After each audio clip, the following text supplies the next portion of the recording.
Note کر لیجئے کہ جہاں تک پروٹیسٹنٹ مذہب کا تعلق ہے وہ تو پہلے سے ان کی جیب میں تھا. یہ ویسٹ کا لفظ آپ نے پڑھا ہوگا اور اخبارات میں آتا رہا خلیج کی جنگ کے دوران. ویسٹ ایک تو کہتے ہیں یہ بھیڑ جو کاٹ جاتی ہے منہ سوج جاتا ہے، ایک ویسٹ مخفف ہے. وائٹ اینگلو سیکسن پروٹیسٹنٹس، سب سے پہلے یہود نے انہیں شکار کیا، اپنا اعلی کار بنایا. یہی وجہ ہے آپ کو معلوم ہے 1917 میں انگریزوں کے ذریعے سے انہیں یہ اجازت ملی کہ فلسطین میں زمینیں بھی خرید سکتے ہیں، جائیدادیں بھی خرید سکتے ہیں. بالفور ڈیکلریشن انگلستان کا وزیر خارجہ تھا جس نے کہ یہ اجازت دلوائی ہے. ورنہ یہ کہ خلافت عثمانیہ جب تک قائم رہی ہے، خلیفہ عثمانی ترک خلیفہ نے اجازت نہیں دی. اس لیے کہ حضرت عمر رضی اللہ تعالیٰ عنہ نے، یہ بھی اب تاریخ کی ایک حقیقت بیان کر رہا ہوں جو شاید بہت سے حضرات کے علم میں نہ ہو، کہ جب یروشلم کے عیسائیوں نے سرنڈر کیا ہے یروشلم، حضرت عمر آئے ہیں، تشریف لائے ہیں مدینہ منورہ سے چارج لینے کے لیے.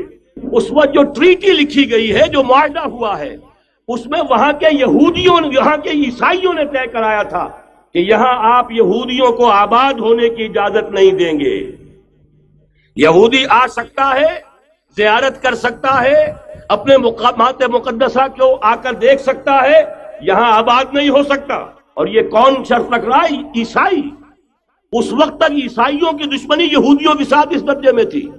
اور یہی حضرت عمر رضی اللہ تعالیٰ عنہ کی وہ شرط تھی کہ سلاطین عثمانیہ، خلفاء عثمانیہ نے بھی، حالانکہ یہودیوں نے بڑی سے بڑی رشوت دینے کی کوشش کی ہے، سلطان عبد الحمید خان کو یوں سمجھیے کہ سیم و زر سے خریدنے کی کوشش کی ہے، لیکن اس کے باوجود ان کا کہ جو فیصلہ حضرت عمر کر گئے تھے، جو کمٹمنٹ رضی اللہ تعالی عنہ ان کی ہے، میں اس سے سرے منہ انحراف نہیں کر سکتا.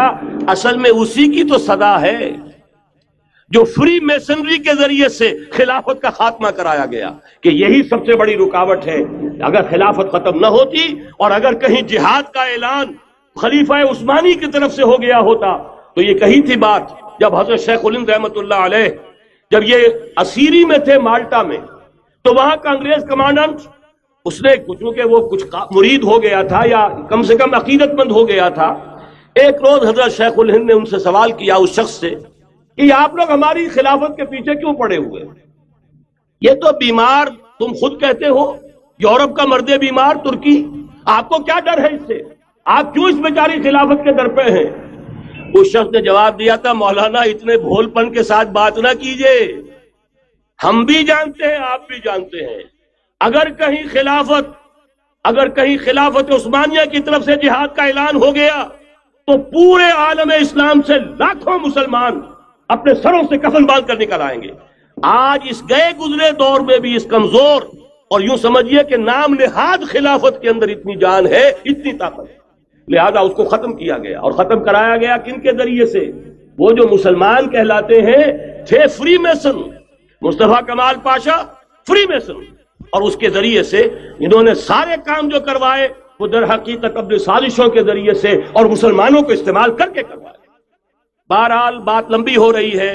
پہلی بات تو یہ ہے کہ وہی نقشہ اس وقت کا آج بھی ہے جہاں تک یہودیوں کا تعلق ہے، لیکن فرق یہ واقع ہو گیا کہ اس وقت عیسائی یہودیوں کے تابع نہیں تھے، بلکہ عیسائیوں اور یہودیوں کے مابین دشمنی تھی. آج یہودی عیسائیوں پر مسلط ہو چکا ہے.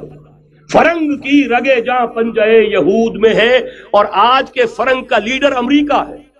امریکہ کا صدر یوں سمجھیے کہ وہ ان یہودیوں کا غلام ہے، مجال نہیں کہ ان کی مرضی سے ادھر سے ادھر ہو جائے، اور اگر کوئی غلطی سے ادھر سے ادھر ہو جائے تو اس کا پتا چاک ہو جائے گا.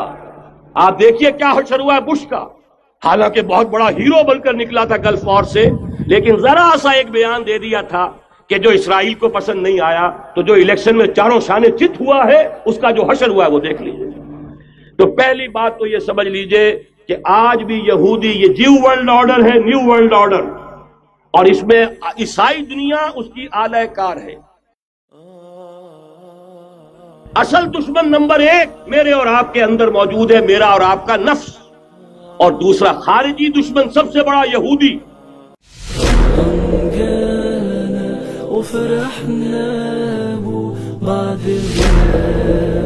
وبقاله زمان غنوا معانا شهر